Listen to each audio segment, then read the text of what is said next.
You see that? Yes. Okay, cool. All right, I'm going to read the Sanskrit and translation, or the synonyms and the translation, and we'll take turns reading the purports, okay? Okay. We can finish this chapter. There's like 8 verses left, I think. This is a good chapter. I like this chapter.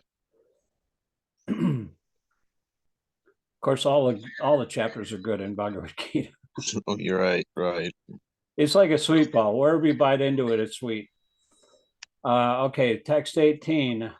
Ahankaram balam darpam kamam krodam samstrita mamatma paradesh heshu pradvishanto vavyashuyaka. Synonyms: ahankaram, false ego; balam, strength; darpam, pride; kamam, lust; krodam, anger; cha, also; samstrita, having taken shelter of; mam, me; atma, in their own; para, and in others; deheshu, bodies; pravishanta, blaspheming; abhyashuka yaka, envious. Translation: bewildered by false ego, strength, pride, lust, and anger, the demons become envious of the Supreme Personality of Godhead, who is situated in their own bodies and in the bodies of others, and blaspheme against the real religion. Okay, I'll read the first paragraph, and then you can read the next verse's paragraph, just to get us started here. A demonic person, being always against God's supremacy, does not like to believe in the scriptures. He's envious of both the scriptures and the existence of the Supreme Personality of Godhead. This is caused by his so-called prestige and his accumulation of wealth and strength.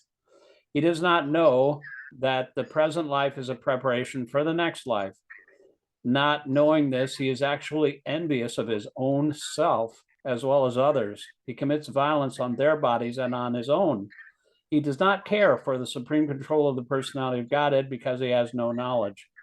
Being envious of the scriptures and the supreme personality of Godhead, he puts forward false arguments against the existence of God and denies the scriptural authority. He thinks himself independent and powerful in every action.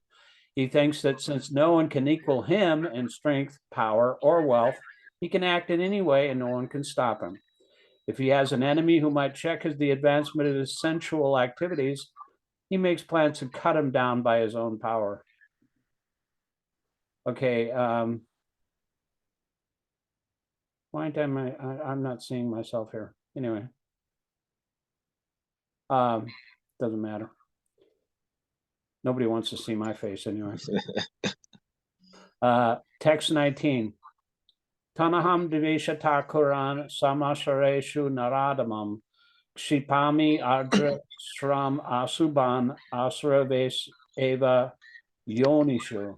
Synonyms: tan, those; I; dvishata, envious; kruran, mischievous; samsareshu, into the ocean of material existence; nara adamam, the lowest of mankind; kshipami, I put; ajashram, forever; asubam, inauspicious; asrishu, demoniac; eva, certainly; yonishu, into the wombs. Okay, you can read the translation and the purport. Yeah, there we go. Those who are envious and mischievous are who are the lowest among men, I perpetually cast into the ocean of material existence, into a various demoniac species of life. In the purport, in this verse, it is clearly indicated that the placing of a particular individual soul in a particular body is the prerogative of the supreme will. The demoniac person may not agree to accept the to accept the supremacy of the Lord, and it is a fact that he may act according to his own whims. But his next birth will depend upon the decision of the Supreme Personality of Godhead and not on himself. In the Srimad Bhagavatam, third canto, it is stated that an individual soul, after his death, is put into the womb of a mother where he gets a particular type of body under the supervision of superior power Therefore, in the material existence, we find so many species of life, animals, insects, men, and so on. All are arranged by the superior power. They are not accidental. As for the demoniac, it is clearly said here that they are perpetually put into the wombs of demons, and thus they continue to be envious, the lowest of the mankind. Such demoniac species of men are held to be always full of lust, always violent and hateful, and always unclean. The many kinds of hunters in the jungle are considered to belong to the demoniac species of life. Wow. Yeah, I was just reading about in the fifth end of the fifth canto, last chapter, chapter 26 of the fifth canto is about the hellish planets. But like there's hellish planets right here on Earth. I mean, like that are ruled by demonic kings like Putin. The Putin's a total demon. He just thinks he can do whatever he wants. See, the difference between a Western man and Eastern man, like people in India that come from that culture, and the Western countries like Putin, who is a total atheist, is that they think there's no afterlife. He can think whatever he can do, whatever he can get away with, he can get away with it, and there'll be no punishment. But he's going to have to suffer in hell for as many people that are living in hell right now. He bombs their utility plants, the gas and the electric, so that they'll suffer even more. He's going to have to be in a really cold hell for a long time because of that. Because it's for each and every action, there's equal and opposite reaction. That's just the law of karma. And so it sucks to be him. But he's going to have to suffer for a long, long time. And there's no word. Yeah, I see. There's just no words to even describe it. It's just, it is what it is, as it is. Yeah, I mean, there. Emerson wrote an essay on karma. It's called Compensation. He said there's no way that you can avoid. People think they can divide the good from the bad and just separate it like separate all the good stuff on the table and put all the bad stuff and take that off the table. You can't have a good from a bad any more than you can have a light without darkness, or any more than you can have, like the parted water reunites behind your hand. You can't have an inside without an outside. That's the law of duality in the material world, and you can't change it. It doesn't matter. And he said, since time immemorial, man has been unsuccessful in in separating the two, the good from the bad, because it's a world of duality. But when you transcend that and surrender to Krishna, then there's no more karma, because Krishna takes all of your karma away. And then when you're in harmony with his will, then you don't have any more sinful reactions. And Krishna says, just abandon all varieties of sinful reactions, just abandon all varieties of religion and surrender to me. I'll protect you from all sinful reaction. Don't fear. And Prabhupada says in the purport, he says, you may wonder about like how we can abandon all varieties of religion and just surrender, but such a worry is ignorance. You just surrender to Krishna. You don't have to know anything. All you have to do is listen to his word in the Bhagavad-gītā and listen to his chanting. And when you surrender to that at every moment, forget about whatever we've learned and just surrender to that message, then we're on the right path and there's no more karma. And then you're free. You don't have to worry about anything. You don't have to make any plans. You don't have to worry about the future or the past. You're just living in the present moment based on the impetus that Krishna gives you from within your heart. It's confirmed by the scriptures and the spiritual master, and you're good to go. You're free. That's strong. That's why I pray for you and I and other devotees. We go back up there.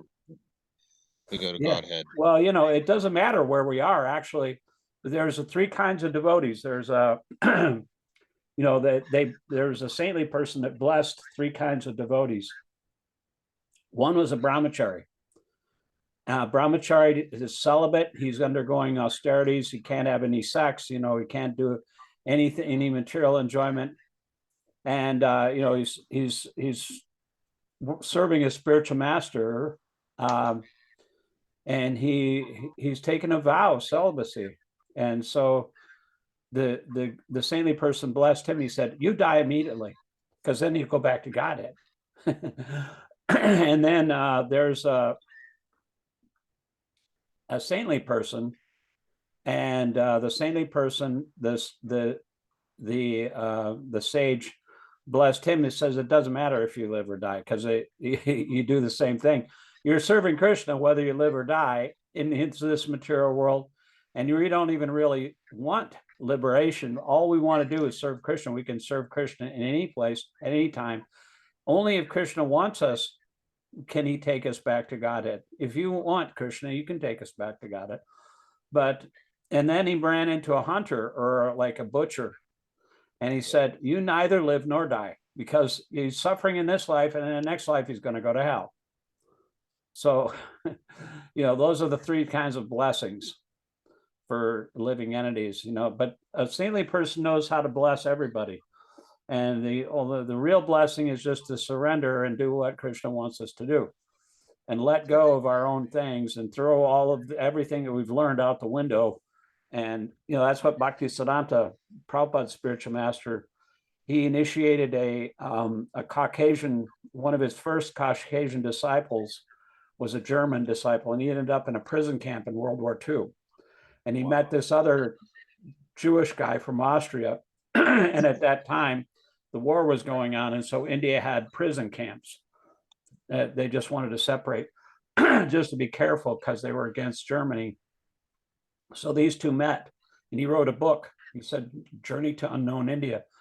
And he told the story about how the Caucasian disciple, his name was Sadananda Swami, the disciple of Bhaktisiddhanta, that he told him, the first thing you do, this is Krishna Consciousness 101. First thing you do is take everything you've learned, you've read, everything you know, put it in a big bag and throw it into the ocean, where the ocean is the deepest, and start anew. I love that. A lot of people can't understand. I said that at the Kirtan Center one time. He said, "Well, how can you forget everything you learned? We're human beings." No. It's like a blank slate. The guru has to write on your heart and your mind from scratch, because everything else is just baggage that we've learned throughout our lives. It's all conditioning, and it's not really connected to Krishna. We got to get rid of all the dirt that's in our heart that we've accumulated for years, for centuries, for lifetimes, and then start afresh. And then we're connected to Krishna. And then it's easy when you just surrender to Krishna, because Krishna tells you what to do at every moment. And that way we can be on the path, and when we're on that path, we know what to do, we know what not to do. You do everything favorable for Krishna consciousness, for your service. See, when you have the idea, Krishna's telling me what to do right now, I'm going to use that and direct my life in that direction from what he's telling me moment to moment. When we do that, then we're serving Krishna, and that is the path. That's a straight and narrow, as they say in the Bible. So text 20, you can read the purport of this one, right? Okay. But I'll read the. Did we read that? Okay, we read the last one. Okay. Text 20. Asuram yoni apana muda janmani mam aprapyaiva konteya yato yanti adamam gatim. Synonyms: asuram, demoniac. See, that's that word. You're asking about demoniac is like propensities. Asuram, demoniac, yonim, species, apana, gaining, mudha, the foolish, janmani, birth after birth, me, aprapya, without achieving, eva, certainly, konteya, O son of Kunti, tata, thereafter, yanti, go, adanam, condemned, gatim, destination. Go ahead and read the translation and the purport. The translation: attending repeated birth amongst the species of demoniac life, O son of Kunti, of such persons can never approach me, gradually they sink down to the most abominable type of existence. The purport. It is known that God is all merciful, but here we find that God is never merciful to the demoniac. It is clearly stated that the demoniac people, life after life, are put in the wombs of similar demons, and not achieving the mercy of the Supreme Lord, they go down and down, so that at last they achieve bodies that, like those of cats and dogs and hogs. It is clearly it is clearly stated that such demons have practically no chance to receiving the mercy of God at any stage of later life. In the Vedas, also, it is stated that such persons gradually sink to become dogs and hogs. It may be then argued in the connection that God should not be advised as all merciful. Advertised. Should not be Oh, I'm advertised. sorry. Yeah, advertised as all merciful if he is not merciful to such demons. In answer to this question in the Vedanta Sutra, we find that the Supreme Lord has no hatred for anyone. The place of the Asuras, the demons, in the lowest status of life is simply another feature of his mercy. Sometimes the Asuras are killed by the Supreme Lord, but the killing is also good for them. For in the Vedic literature, we find that anyone who is killed by the Supreme Lord becomes liberated. There are instances in history of many Asuras, Ravana, Kamsa, who's that person, Hiranyakashipu. to whom the Lord appeared in various incarnations just to kill them. Therefore, God's mercy is shown to the Asuras if they are fortunate enough to be killed by him. Here's how merciful Krishna is. One time, Krishna was just a baby. He was an infant, like less than 1 year old. And he was sitting in his house. He was laying in a crib in his house. I don't know if it was a crib, but whatever it was.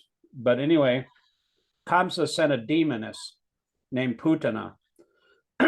And her job was to kill children. She loved to kill children and drink their blood. And so she smeared poison on her breast. And those demons back then, they could transform their bodies. They're like shapeshifters. They could transform their bodies into anything. And so she made herself into a beautiful woman. And she just walked right into the Nanda and Yashoda's house.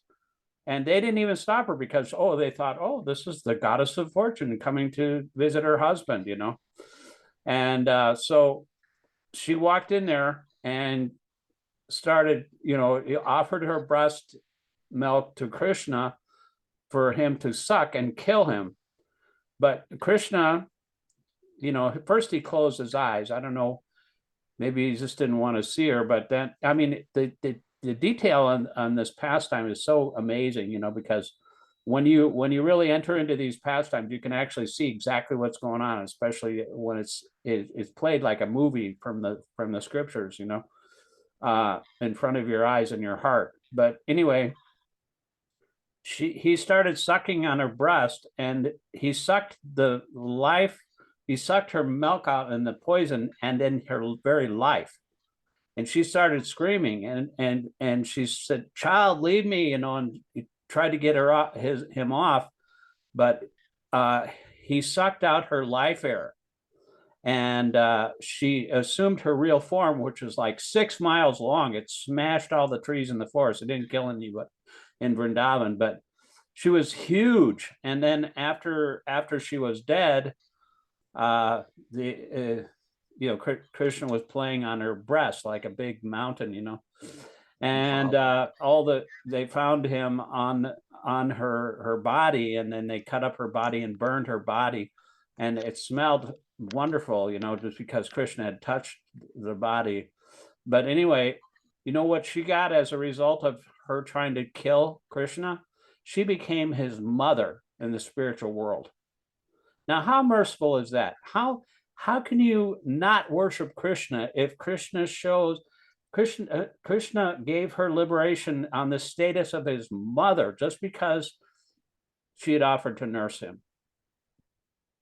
That's incredible. That's incredible. Yeah, I mean, you know, that there is no one is more merciful than Krishna is. Yeah, it's like making me like want to like touch, like, you know, like you touch your heart like when you hear these types of things. Yeah, well, you know, it's like, you know, when you actually understand how great, how merciful, and how forgiving and everything Krishna, how merciful he is. Why would you want to take shelter of anybody else in the material world? You know, everybody else is like, even Rukmini, you know, Krishna was, you know, kind of like teasing her, and she's saying, you know, there are so many other guys that you could have had, you know. I'm just like, nobody knows what my status is, and I don't have any money, you know, and everybody, all my followers don't have any money, that, you know, the brahmanas and stuff. And so, you know, you could have picked like a very courageous king, and she got confused. She was so attached to him, she fainted, and fell on the ground. And Krishna picked her up with four hands, because he has four hands in his Narayan form, and wiped her face, and, you know, like apologized to her, because he just wanted to see her angry, you know, because, you know, sometimes lovers want to see their beloved in an angry mood. It gives them pleasure, you know. So, but she was so simple and so elevated that she actually fell to the ground and fainted, because she couldn't understand what Krishna was saying. And so he said he was just joking. And then she was saying, you know, like, yeah, I could have picked another guy, but who wants another guy? You know, it's like they have their, your body is full of knowledge and bliss, and it's eternally fragrant, and it's so wonderful. But men, you know, like ordinary men, their body is, you know, full of blood, pus, urine, stool, and mustaches. And like, who in what woman in their right mind would pick an ordinary guy like that, you know? So I It just shows it's the way the world just leading to hell. Like what we're just reading, just leading to hell. well, you know, it's like, because we don't want the best thing. Krishna is obviously the best lover, the best friend, the best, you know, guru, the best parent, the best child. Any way you want him, he's perfect. But because we want to enjoy separately, and we want to enjoy our own senses, then we accept second-rate relationships, you know. Yeah. So anyway, so we're at verse text 21 here. Yeah. I don't know if we're going to finish with this chapter, but we'll see. Trividham narakashyedam dvaram nasanam atmana kama krodas tatalobas tasmade tatrayam tyajat. Synonyms: Trividam, three kinds; narakasya, of hell; idam, this; dvaram, gate; nasanam, destructive; atmana, of the self; kama, lust; kroda, anger; tata, as well as; loba, greed; tasmat, therefore; etat, these; triam, three; tajet, one must give up. Translation: there are three gates leading to this hell: lust, anger, and greed. Every sane man should give these up, for they lead to the degradation of the soul. Purport: the beginning of demonic life is described herein. One tries to satisfy his lust, and when he cannot, anger and greed arise. See, that's what Krishna explains in another part of the Gita. You know, when you become attached to these sense objects, you can't have them, then you become angry. And anger and greed just completely destroy your higher qualities. A sane man who does not want to glide down into the demonic species of life must try to give these three enemies. The Krishna says lust is the all-devouring enemy of the soul. This lust is just love gone bad. It's like milk, you know, when milk goes bad. Yeah. But Krishna, you know, the gopis loved Krishna, and it looked like lust, but it wasn't. It was actually, they only wanted to please him. They didn't want to please their own senses. They were so worried about Krishna's senses that when he would go out and walk around with the cows in the cowherd pastures, they were worried that some thorns or sharp stones might prick his feet, and they couldn't stand that. They would say, you know, here, put your feet on my breast, where they're afraid that their breasts were too hard. And so they were so worried about Krishna, they didn't have any conception of their own sense gratification, of their own lusty desires. It looks like lust, but it's completely selfless. But therefore, because of that attachment, though, they achieve the highest platform that are available to a living entity. We're all actually female, and we're meant to follow in the footsteps of the gopis and try to learn from them how to love Krishna selflessly. And then we can have no other religion on this planet has ever taught this conjugal relationship. No other religion. I don't care what it is, Christianity, Buddhism, Muslim, nothing. Lord Chaitanya Mahaprabhu is the only person who has ever taught the scientific way the highest conception, and actually how to get there by following in the footsteps of the inhabitants of Vrindavan. Be a lover of Krishna. Nowhere do you find that. Let's see, let me finish this sentence. A sane man who does not want to glide down demonic species of life must try to give up these three enemies, which can kill the self to such an extent that there will be no possibility of liberation from this material entanglement. I'll read the Sanskrit and synonyms here. Atirva mukta konteya tamo dvarais chibirnara acharati atmanashrayas yat tato yati paramgatim. Synonyms. Etai, from these, vimukta, being liberated, konteya, O son of Kunti, tamadvarai, from the gates of ignorance, tribi, of three kinds, nar, a person, acharati, performs, atmana, for the self, shreya, benediction, tata, thereafter, yati, he goes, param, to the supreme, gatim, destination. Go ahead. The translation, the man who has escaped these three gates of hell, O son of Kuti, performs acts conducive to self-realizations, and thus gradually attains the supreme destination, the purport.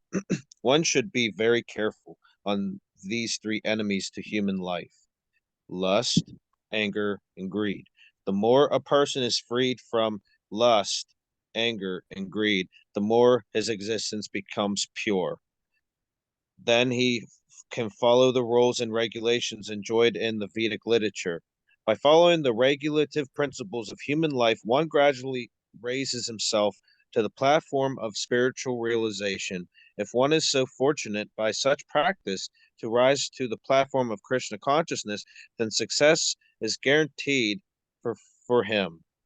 In the Vedic literatures, the ways of action and reaction are prescribed to enable one to come to the stage of purification. The whole method is based on giving up lust, greed, and anger. By cultivating knowledge of this process, one can be elevated to the highest position of self-realization. The self-realization is perfect in devotional service. In that devotional service, the liberation of the conditioned soul is guaranteed. Therefore, according to the Vedic system, there are instituted the four orders of life and the four statuses of life called the caste systems and the spiritual order system. There are different rules and regulations for different castes or divisions of society, and if a person is able to follow them, he will be automatically raised to the highest platform of spiritual realization. Then he can have liberation without a doubt. Wow. Yeah, it's like the whole basis is Krishna consciousness. I mean, this is called the International Society for Krishna Consciousness.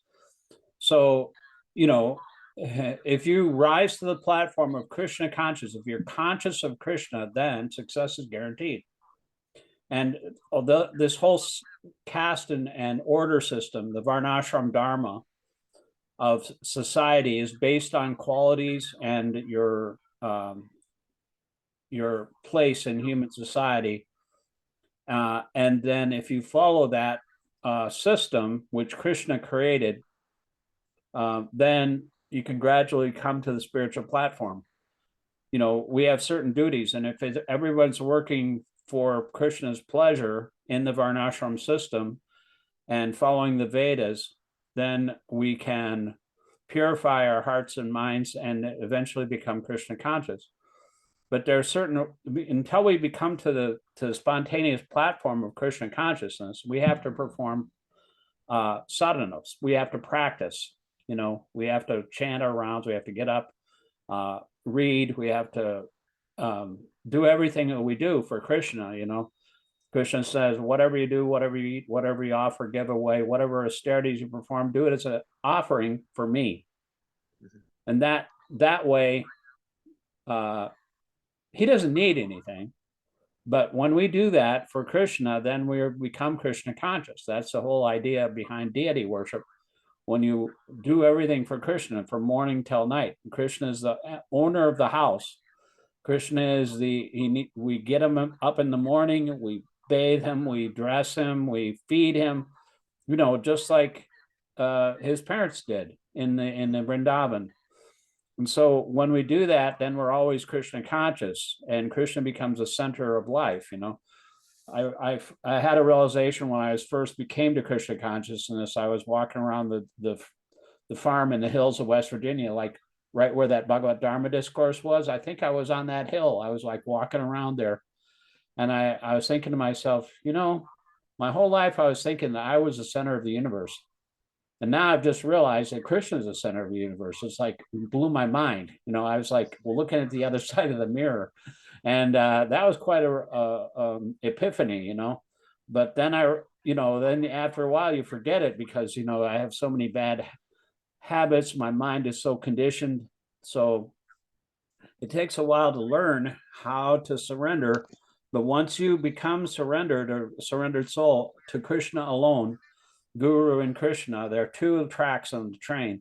You surrender to Guru and Krishna through the scriptures, through chanting, through association with devotees, help them whatever way you can, do everything you can for Krishna, give all your time, money, energy to Krishna. And if you do that, then you become Krishna conscious. And then Krishna becomes actually the center instead of ourselves. You know, one time my friend, you know, I used to do like collecting for the farm, you know, and it was called the pick. You know, you go out on the pick, they called it, you know, picking money from the karmis and giving it to Krishna. And I said, well, I wish I was picking mangoes instead of picking this. And he told me, he said, yeah, but you're picking mangoes for Krishna, not for yourself. And I realized that, oh my God, I'll never go back to Godhead. I'm just always thinking of myself, you know, even in that situation, you know. So you have a lot to learn, you know, we have a lot to learn to reform all these bad habits of working for ourselves, of lusting for ourselves, feeding all our bad habits, and constantly remembering and reacting to past memories or whatever. So we have a lot to learn, but we can replace the bad habits with the good habits. Yes. That's just a matter of practice. So we have to do whatever is favorable for Krishna consciousness and reject whatever is unfavorable. That's the rule. There's two sides of the coin: is accept everything favorable. And all the rules and regulations are based on those two things. Accept everything favorable for having a dynamic current relationship with Krishna based on what he wants, you know, not what you want to give him, but what he wants. You know, if he asks for a glass of water, you don't bring him a glass of milk, you know. Yeah. You bring him what he wants, you know. He says, you offer me a leaf of flower, fruit, a little water, I'll accept it. You don't give him a glass of wine, you know. Krishna doesn't want that. He doesn't drink wine. He doesn't eat meat. So we offer him, and then we accept whatever remnants he leaves for us, and then we can live happily. And our food is blessed then, you know, because it's prasadam. It's his mercy, and it tastes like hundreds of times better than ordinary food. I've noticed that when you go when you study this stuff after a while, and it does taste good. Oh yeah. I mean, we used to have like what they call a Maha cabinet in the, in the old Vrindavan farm where the deities used to be down in Bahulaban. And that was the remnants from the deities. And those were made with, special care, and they were always so delicious, mostly sweets. And devotees, like the security guards back then, they would like raid that Ma cabinet. And so, they put lock and key on it, but then they managed to like pry their hands in between it. And so they put nails, so that you tear up your hand when you put, and that still didn't stop them, because it's like, it's so good that you like hurt yourself in order to get it, And I mean, if you ever open up a cupboard with full of, cans of beans and bread and stuff, people don't get excited. But if you open up a Ma cabinet back in those early days, devotees just go crazy. Wow. It's just so good. It's the highest, and we actually used to have mice in that old prasadam room, and they were Maha mice because they were fed on prasadam, and they were like super mice. They had a marble floor down in the old prasadam room, and they would scurry across the floor, and they would like do donuts, because they were so fast, they're bouncing off the walls and everything. I think they were Maha mice because they were fed on mice, on prasadam. Special mice.